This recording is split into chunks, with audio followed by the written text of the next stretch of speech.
So many people died, but many lives were saved, in part because so many firefighters, police officers, nurses, and doctors were there on the ground as concert goers.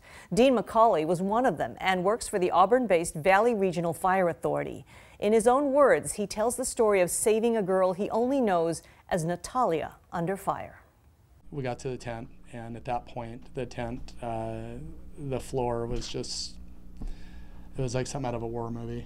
It was just, there was just lots of blood and lots of bodies and a lot of people. And the EMS people and the first responders were phenomenal on and off duty. I heard a medic yell that she needed help. She was trying to start a line. At that point, I was checking her vitals, and her pulse was racing, but she was extremely calm. We all knew that someone was shooting at us from above. It felt like they were shooting into a fishbowl or a barrel. Her phone was dead, and she couldn't move her right arm, so I pulled my phone out and give me a number. And at this time, we have a lot of police running by us and yelling at us to stay down, get low. We couldn't, obviously, because she's, you know, we're trying to keep her stable.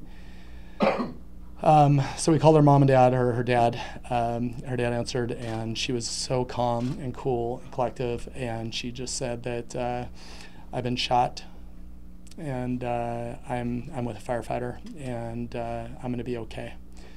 And then I grabbed the phone and I said, "Sir, I gotta go. I will text you when I know what hospital we're going to." And we hung up. And at that point, some very large cowboy-looking dude came up behind me, saw us pinned behind this Suburban, and he said, "What can I do for you?" And I said, I'm a firefighter. I need a car. I need that man. I need that car, and I need him over here. And I don't care what you have to do, but I need them.